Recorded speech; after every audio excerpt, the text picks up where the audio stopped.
What's up, Southern Unscripted Nation? We are back for episode 13. Okay, lucky number 13. Um, and like always, I'm super excited. I'm noticing I say that literally every time I'm excited, but I am. I'm excited. I always get hyped up about new topics or what value can I add or what can I bring to the table. But before we get into what today's episode is about, as you know, it is October, and in October, we celebrate breast cancer awareness. This is actually something that is near and dear to my heart because my mother is a breast cancer survivor. I'm very grateful that she's a breast cancer survivor because one of my dear friends lost her mother to breast cancer. So, super blessed. I remember, gosh, I was like 12 when I found out.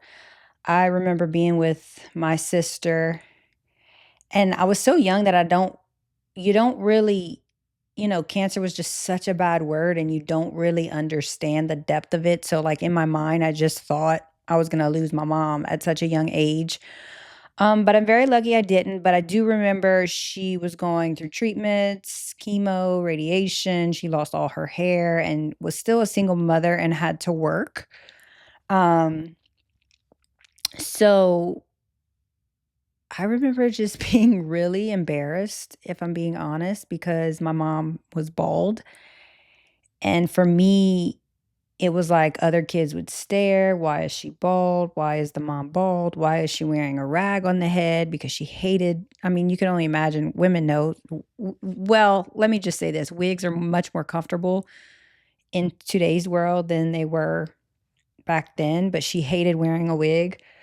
So she would just improvise, but, I would always be so embarrassed because I wish I wouldn't. Like, looking back in hindsight, I wish I wouldn't, but I guess I just didn't understand the severity of it, and it embarrassed me more because I would worry about what people had to say or what people thought rather than truly understanding that my mother was suffering. So this month I always try to, just a quick story, but I always try to do something I can for just giving back to the breast cancer community. I'm gonna give a quick shout out to Revolution Aesthetics because Jennifer Ligon Gaston, I think she was on episode 3, incredible nurse practitioner. Her best friend Christy, who I had on last podcast, her mother died. That's who I was speaking about. Her mother died uh, from breast cancer, and so they're actually doing. I didn't even think I was going to mention this, but it just came to me. So I'm like, let me give them a shout out real quick. They're donating a portion of tox all month. So if you need Botox and you need to go um, boost it up, they are giving that to the Susan G, donating to the Susan G Combs. They do this every single year. It's pretty huge. It's a big deal, and everybody's spending money on tox. And I think that's incredible that she is just willing to give back um, in that way that she can, to where she's killing two birds in one stone. She's doing a good cause and she's making you look beautiful. Um, but in my Mardi Gras Foundation, Crew to Hue, we have a choreographer? Yeah, a choreographer, whatever. I think both were right. She was recently diagnosed with breast cancer. She did not have to do chemo. She is literally almost done her radiation. But I mean, she's an amazing person. And so this Friday, by the time this airs, it already happened. But this Friday, I am running a 5K for her. All the proceeds go to her to help her go through this tough time and these medical bills. But you guys, I haven't ran a 5K. Let me stop. I've ran one 5K in my whole life. Did very well, actually, but I was running a lot more at the time. I do run every time I go to the gym, but only for 5 minutes. I could run pretty fast, but again, it's only 5 minutes. It's not long distance. So I'm interested to see how this is gonna be, but I'm excited to do it. I just wanted to mention Breast Cancer Awareness Month. If you are in an area, community, and you see someone trying to do something, contribute. And I mean, it's not just breast cancer. There's so many other months. I want to say November. Is November autism or is it diabetes? I don't know, but each month they definitely have something that you can contribute to. And honestly, it makes you feel good. So I encourage you to do it. I just wanted to mention it because it's happening this month. I got all these things that I need to wear pink to, and I literally don't wear pink.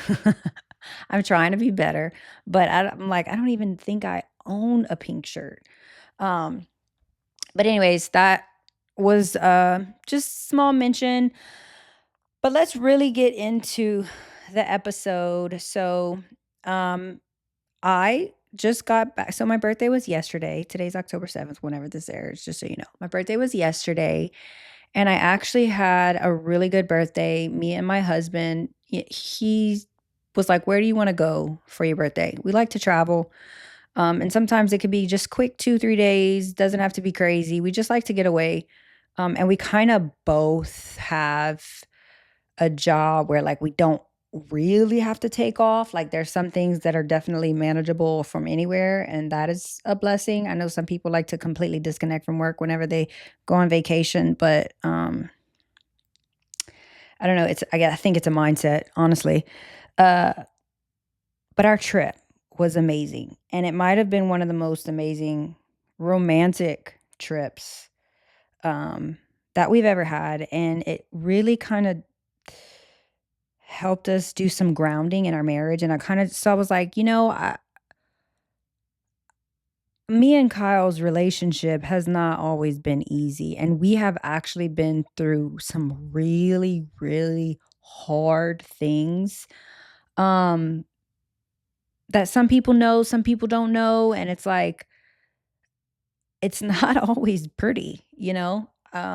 Actually, I wanted to kill him yesterday on my birthday because he just, sometimes we don't always like each other, and that's just pretty normal.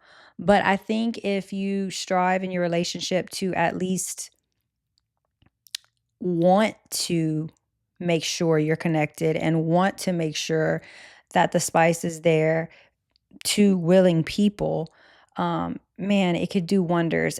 For us, I know our experience is different. We had kids at a very young age, so we didn't get to date, and so this is almost like our dating season. Obviously, we did everything ass backwards, but this dating stuff is kind of fun and spicy, and I was just like, "You know what? It was such a good trip. I really wanna come back to the pod and just kinda talk about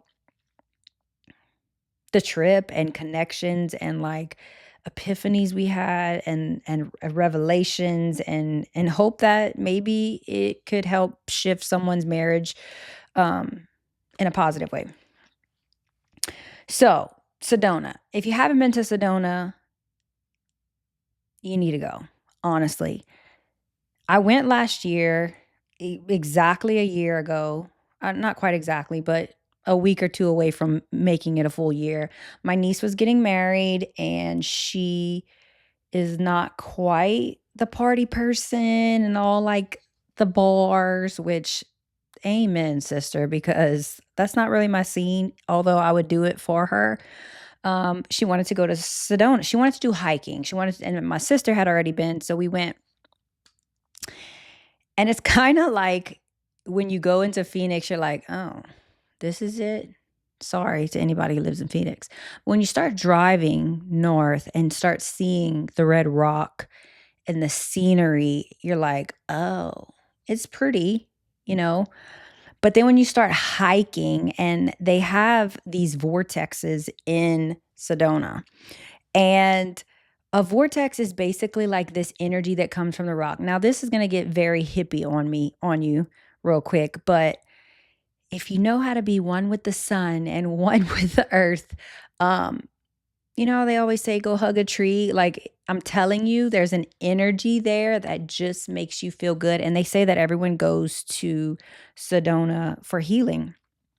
Um, so the scenery, everything is amazing. So I made this itinerary and I was like, I want to go to the vortexes. I'm all about growing and healing however I can. I've been through so much in my life, which hopefully will unpack more in the future episodes to come. But it's traumatizing. It's truly traumatizing, all of the things we've been through, and we try to really, like, tap into, like, "Why am I this way? Why do I think this way? Why does that bother me when it shouldn't?" Like, we really kinda constantly honing in on, well, not all of us, some of us should definitely take a look at that, but me, I'm always, um I just wanna be better. I don't wanna be angry. I don't wanna be bitter. I don't wanna judge people. I don't wanna have hate. Like, so my itinerary to Kyle was, I just wanna go to the vortexes. He was down to do whatever.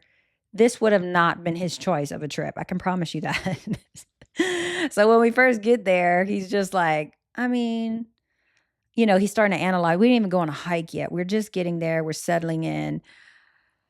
And he's just like, I mean, I don't know if I would come, blah, blah, blah, blah, blah. But the very first morning that we were waking up, which it was so easy to wake up at 5 a.m. over there because it's really 7 here. So it was like, had a great sleep at 7 a.m. back home. Let's go before sunset. So I had the first thing on the list was the last thing I remember in Sedona that was just so magical to me. And it was this hike to Cathedral Rock. And we did it for sunrise. And I have traveled and I have seen views. It's a beautiful view, but it's the feeling. Like it's the feeling that's indescribable unless you experience it. Like you just have to go and you just have to experience it for yourself. It's much more beyond the view itself, okay? And so I just kept telling him, "Wait, I'll ask you tomorrow and then you can tell me, how you feel." So we wake up super early. We go hike. And I mean, at this point, at the beginning of the hike, we're having to use our cell phone flashlights because it's that dark. Um, but we hiking and we make it to the top. And as we're making to the top, the sun's starting to rise. On one side of the cathedral rock, you just overlook like these cotton candy clouds. And on the other side, it's like blue, not clouds, but like just where the earth and the sky touch. I don't know. It was so beautiful. On the one side, the sun was rising. It was just magical and it's quiet and it's peaceful before the world wakes up. And it just, even the path along the way even says, keep quiet, healing in process. Like the people go there to heal. They had people over yonder in the rocks doing yoga class. Like it was just so zen. And for me and Kyle, we are always like moving, always moving. We're always doing something for work, helping. I have a foundation, I have a podcast. My daughter is in multiple activities after school. Oh, excuse me. So it's always like go, go, go, go, go. And we never get an opportunity to be still. And when you're always doing everything fast with your partner, and then you get a moment to be still with your partner, it just feels so good. Um, so after that, obviously, he was like, I would come back kind of thing. And I tried to prepare him to get hiking boots. He didn't want to get hiking boots. Listen, we were all beginners once. I didn't have hiking boots the first time, but you bet I had them the second time. And oh my God, what a difference. But it truly was magical. And then so from that hike, we went to Bell Rock hike, which Bell Rock is known to have one of the strongest powerful vortexes, and it's a more masculine energy, and they say people leave feeling more confident, more clarity, more um just zen and at peace. And so I was going with the intentions, honey. Like we are going to come back home healed. We're going to come back home different, okay? And the power from the energy from these rocks was so strong that even the trees would grow in like a twist. Like that's how intense the power was there. And it was so crazy because when we made it, we didn't go to the top, top, top, but we went pretty high. Um, and it just felt so good. And so we said prayers together and just kind of was trying to just feel it, like just be still. Like there really wasn't much to think about except what was right in front of you. And like being so at peace, the only thing that you can like give off is like just love and connection and just peace, happiness. Like it's so hard to describe, but it was a really good moment, honestly, that we had. And again, we're coming up on, let's see, Caden's about to be 21. We're coming up on 22 years together, through a lot of bumps in the roads, but 22 years, you've been through a lot. And so to be in a moment like that where it's like, I don't want to say, we made it, but we made it. Like we made it through this, and that. Like, wow. And this is where we are. We're at the top of a mountain with the beautiful views, and we're just feeling good energy and good vibes. It truly was a moment.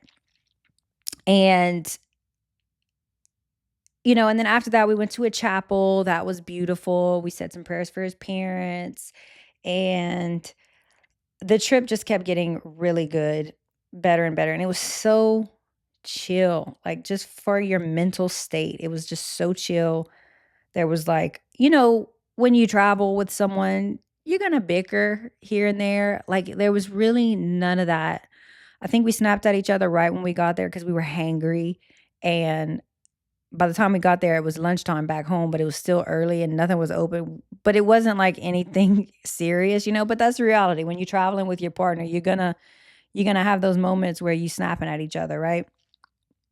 But overall, it was just like I think it was needed. And so the reason why I want to share all of this is because I'm going to use, the average couple when they travel, they want to go with another couple. And while that is good for the soul, it should never be priority, or it should not, like if your finances only allow you to take one trip a year, then that one trip should be just you and your spouse or your partner and not with a couple. Because what do you have if you don't have that connection with each other? Because when there's a couple, the girls are with the girls, the guys are with the guys will go do, that's kind of like it's a girls trip because the guys will go play golf while the girls go lay by the pool, but you're not really connecting with your partner. And then couples wonder why when it's time to go to bed, the girl doesn't feel connected to you, but the guy definitely doesn't want to go to bed unsatisfied, So it's like if you made each other the focus the entire trip, it's easy to please each other and like put each other first and be assertive. Um, but to the point that we don't travel with friends at all anymore. And I could speak on this because we used to. We used to always like when we go to dinner, we need a friend. When we had people, we'd always have people over, we'd entertain at our house. And like we always did that. But then it's not fulfilling because you start to see all your friends, everyone's evolving. They start having kids and then they kind of evolve and not hang out as much naturally because they have a growing family and they're doing what they're supposed to be doing. But then you're staring, looking at your partner, and this whole time you've been catering to everybody else and not your partner. And then it's like, okay, well, hi, nice to meet you. You know what I mean? Like, so I think it's important to um, put each other first. And when you can realize the importance of prioritizing each other, and even over the kids, like I know our kids come first. I know we want to give our kids a life that we didn't have, but I'm experiencing this right now. My son is about to be 21 years old, and we already know what it's like having, we're not quite empty nesters, but we're already starting to see the trajectory of like Caden's gonna be out, then Marley. There's gonna come a time for Marley to be out, and then all we have is each other. So learning to put each other first is important. And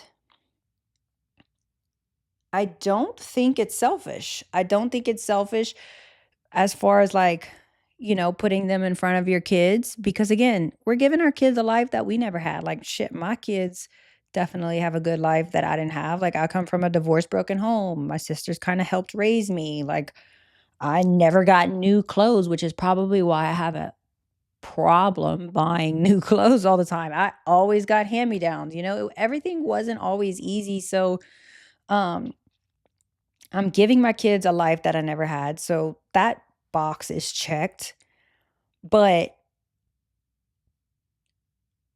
I wouldn't have my kids if I didn't have my husband. And so I just think it's important to put them first and don't negotiate that. Um, Me and my husband have been trying to like find ways to be more assertive, like and consistent and just like we like to cook in the kitchen together. That's always fun. We turn Alexa on. Okay, I kind of went on a tangent. Let's retract. Let's start over. And okay, so just a few quick tips on how you can put each other first. Date nights. We love date nights. I can tell you that it is not easy living away from home. Um like not having help, but I have to say shout out to Texas because I feel like Louisiana doesn't have this at all, if any. Um We have parents' night out literally everywhere. They have parents' night out at the gymnastics place. They have parents' night out at our gym. A lot of other gyms do parents' night out. And look, it's like our gym does 5:30 to 8:30. Um, the gymnastics does once a month, and their time is like 5 to 9. So it's not, which is perfect. We'll literally go grab dinner and a movie and let Marley go have fun because she's the only child, kinda.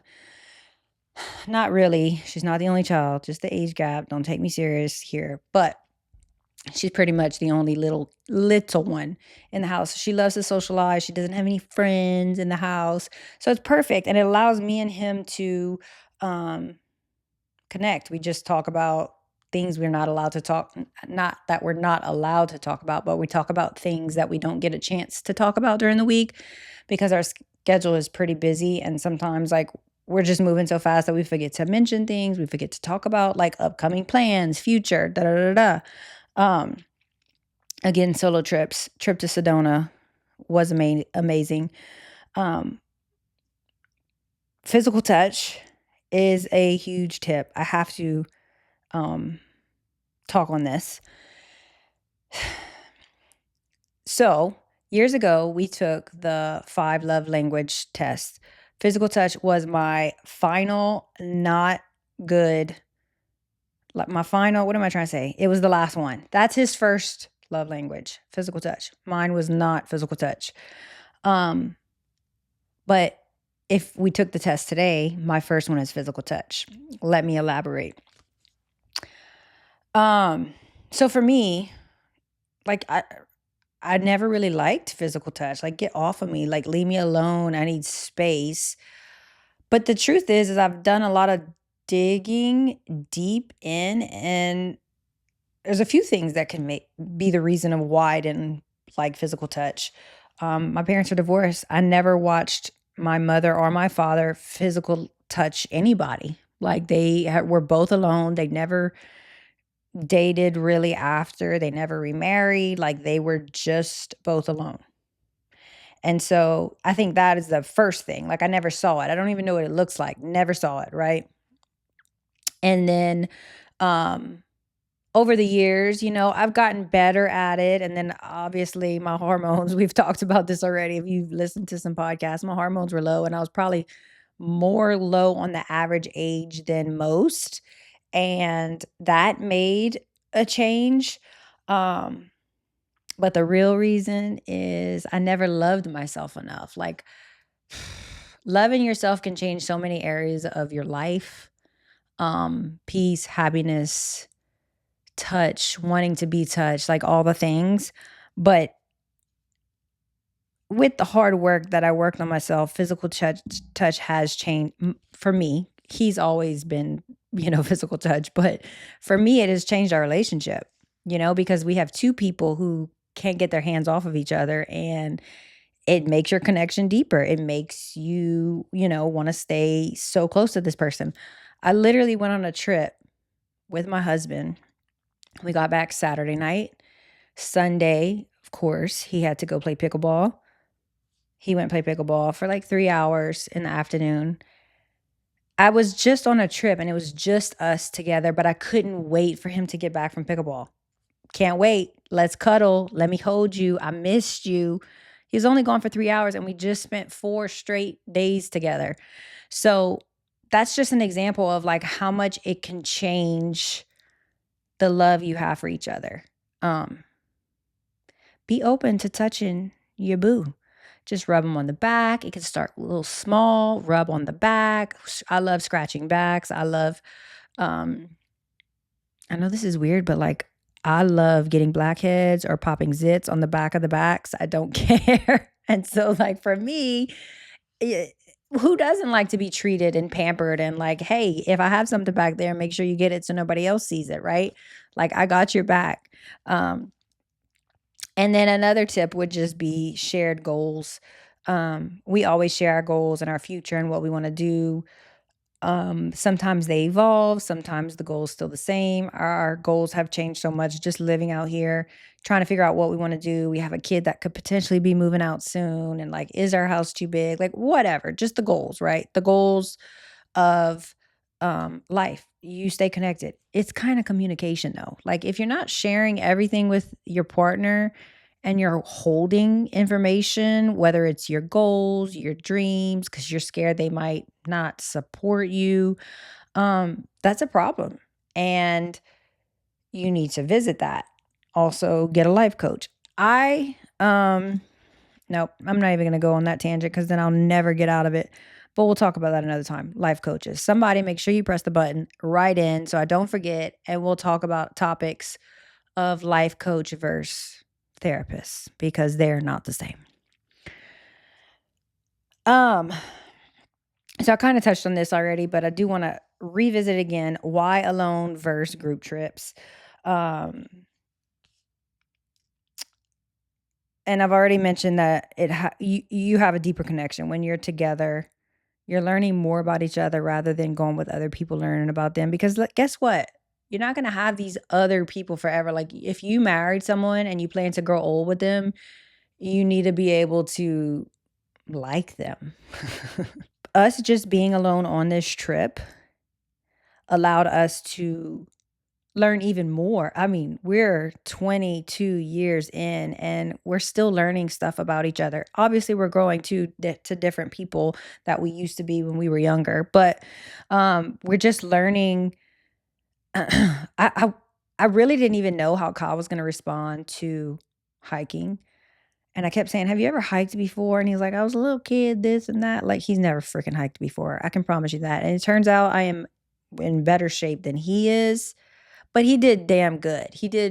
I mean, he kept up. I just think, like, he was more sore than me, and I'm like, "You're sore from that?" But anyways, I think we both learned about him, he even learned this about him, that he likes nature and, like, I guess he's always just been this guy chasing the fast stuff, you know, the big cities and the beaches, like, it's sometimes those beaches are in cities and it's fast. Like, I love a good beach, don't get me wrong. I love being by the water anywhere I am, but there's just something different about this. It was just so magical. I feel like I can't even articulate my words when I'm trying to explain how special it was. Like, when I mean a breath of fresh air, I mean wholeheartedly a breath of fresh air. Um, And we both learned that he enjoys that. He didn't know it, but obviously he never experienced it, so he didn't know. Um, our last night was I I'm kinda crazy. I do this fancy itinerary. I have everything scheduled out. There's some little windows of where you don't have to do anything, but, I need a plan so I can know what to do and make sure I fit in all the things.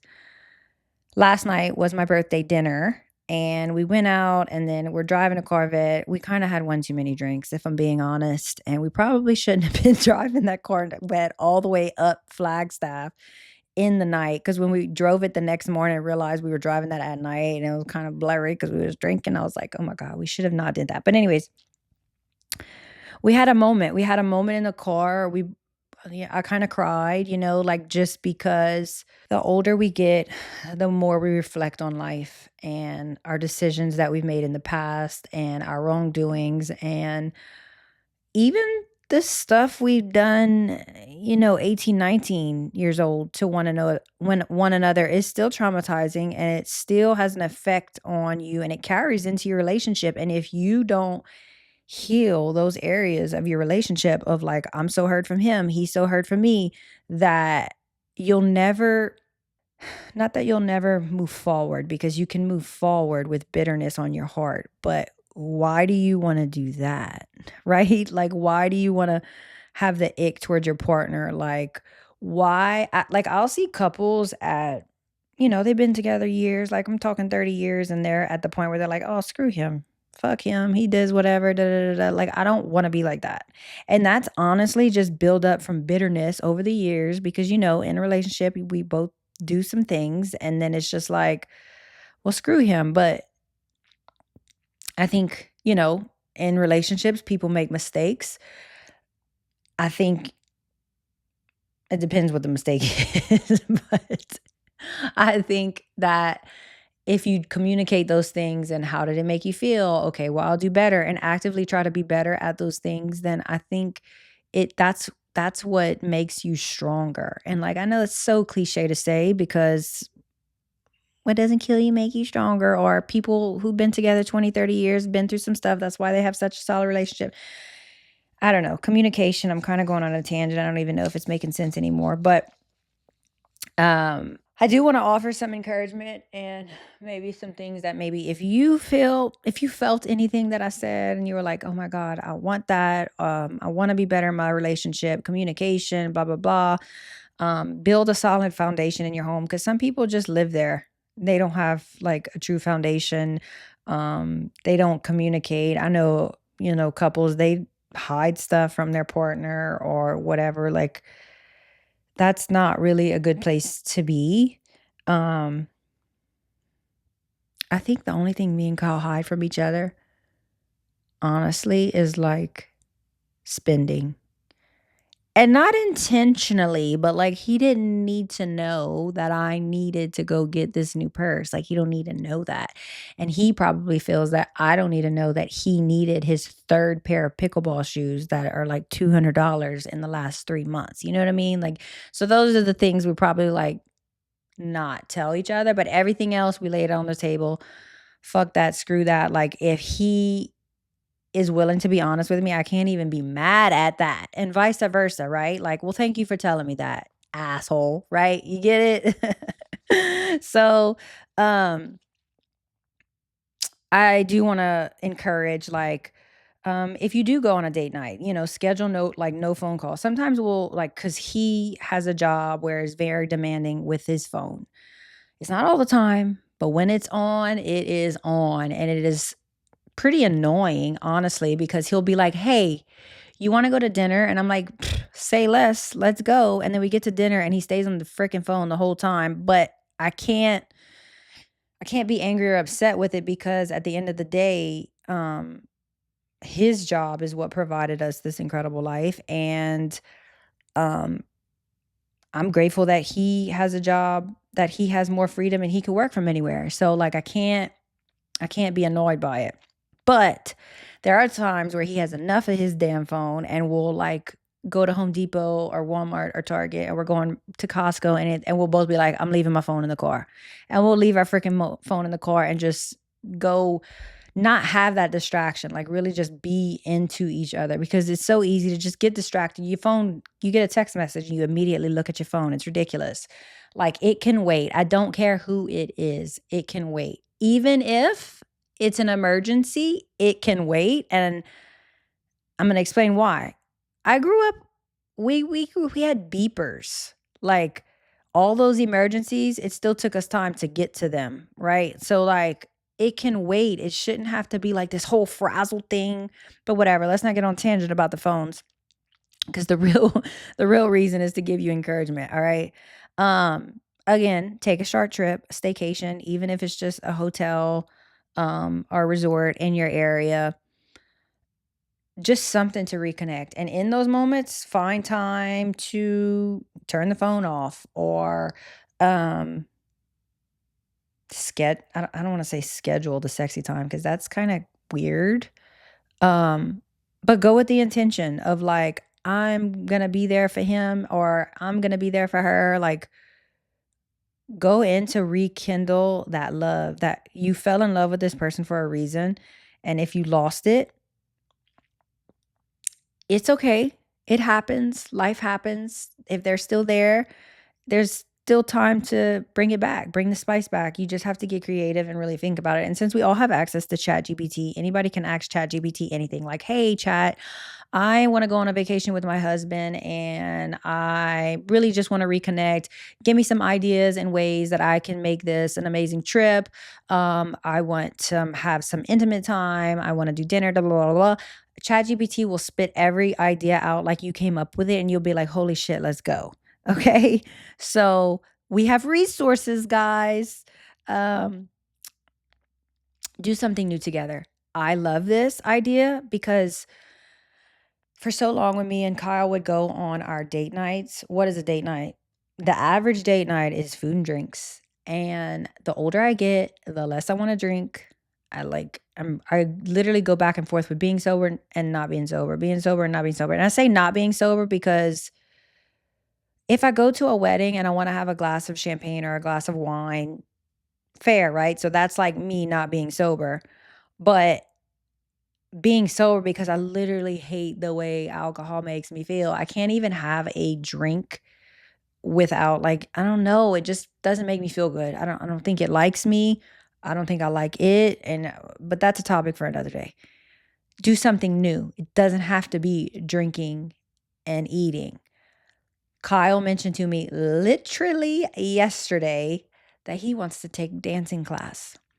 And I am so here for this because he can dance, like, he has rhythm, but he doesn't. It's hard to explain. We come from Cajun world where you Zydeco, and he can't be my Zydeco partner because I don't have he doesn't know how to do it. Well, of course, where we live, they have this studio that we seen in the waterway where they do dance classes. So I'm like, "Say less, I'm gonna book this, don't you worry." But I'm looking forward to it. And then doing something new together. We just went on this trip, we went hiking. It was something completely different than what we're used to doing. And that alone brought so much deeper connection in our relationship, and I love it. I can't wait to go do something more adventurous like that again rather than, your average trip. And then cooking. We My husband's a great cook. I'm a great cook, okay? I don't like to cook. It's not my favorite thing to do. I don't wanna slave in the kitchen over my grandmama's, uh traditional recipe. No. But when he's in the like yesterday for my birthday, all I wanted, I didn't, we've been traveling, so I just wanted to stay home. I was happy to have my kids again. So I was like, let's not go spend all kind of money. Let's just make a nice meal here. And we had table setting. Of course, I did the whole thing, right? Um, but I cooked a cake, lemon blueberry, and he obviously did everything else, which we had like scallops and steak and noodles, because that's literally what Morley only eats, noodles. She'll survive and thrive on noodles. I don't know. She's freaking weird. Um, but it was nice because we were in the kitchen. We had the music on. And like, I love doing shit like that. And I'm doing it with my best friend. And then the last encouragement would literally just be expressing appreciation daily. And words of affirmation. I don't think that is Kyle's love language, but I never fail to remind him um how proud I am. I always make sure I check on him, like, how was work. Let me just let you know, Kyle's in the gas and oil industry, and I don't know a shit thing about the gas and oil industry, but I always ask him how's work. He cleared if work was heavy and he got a job and he's like just talking about them being BMSAs or whatever the hell he's talking about. I don't know what he's talking about, if I'm being honest. He just needs to vent. He just needs a place to listen. And so, like, expressing, I call them check-ins, like me checking in with him. How was your day? Da da da da da. I always say thank you. I'm so grateful for you. I'm so proud of you. I can't even tell you how many times I said thank you for coming on this trip. Thank you for bringing me here. Like, always, always, always. I do want to say, I know Southern Unscripted Nation is more girly pops than men, but if I have men listening, I would like to say, typically in a relationship, the man is the leader. Okay. Um, whatever energy you lead with, the woman will follow. So if you lead with aggression and defense and all these things, the woman will follow that and always be on defense, always ready to clap back, always, because we did it all. We've already been there. But if you lead with gentle kindness, appreciation, prayer, whatever, eh, the woman will literally reciprocate that. So I think it's important for the man to step up into that role as a leader. Obviously, men want to be leaders, um, and do your part, and your woman should follow. Now, ladies, if you have a man who is already doing that and you're still being a bitch, you need to go check yourself. Like, then that just means that there's something deeper in there that has nothing to do with your man. It could be hurt from your parents, it could be hurt from your childhood, it could be hurt from your previous relationship. But you need to check on that, because if you have a man who's showing up and showing out and you're still just being a twat, that's not cool. That's not going to bring connection at all. Um, that's really all I wanted to cover today.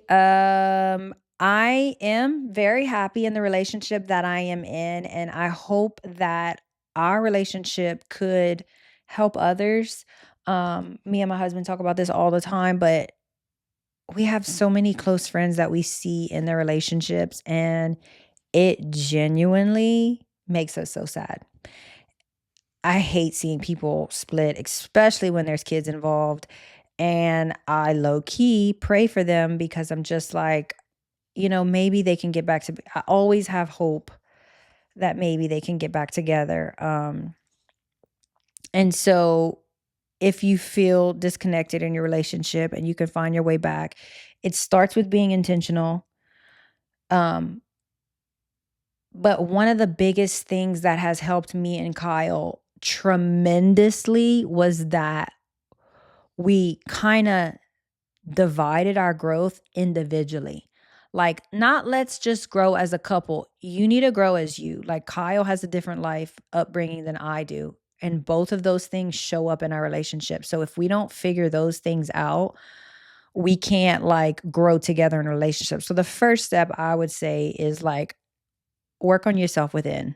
Read a book, therapy, life coach. I kind of choose life coach over therapy. Again, if you want to talk about that topic, write that in and I'll explain more in depth why. Not hating on therapy, not hating on counselors. I've done them all. Done them all.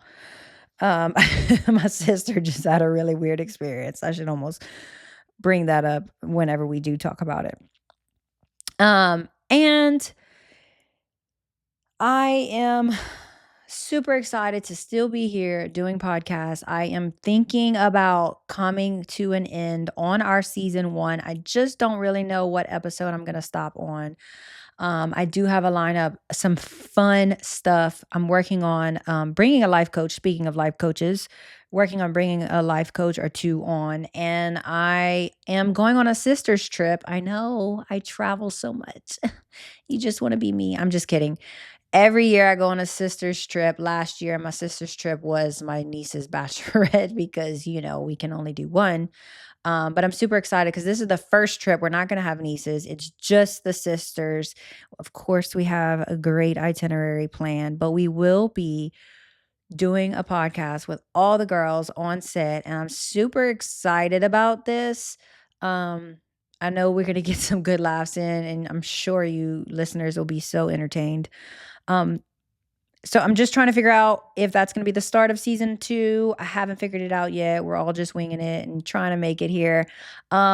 But I do wanna say thank you. Thank you to the people who have been supporting me, um, from the beginning. If you're new here, welcome. Be sure you download the episodes. I'm really trying to grow. My numbers are growing, but we would like to really get it faster. So if you can, at this moment, stop what you're doing or pause the podcast and share this on your social media accounts. Share this.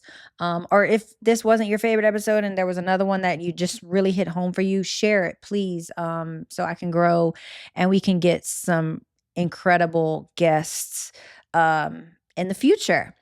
Podcast, Apple Podcast, Spotify, YouTube, and TikTok for the teaser clips. That's all we have for today. Until next time, Southern Unscripted Nation, I love you guys. I will see you later.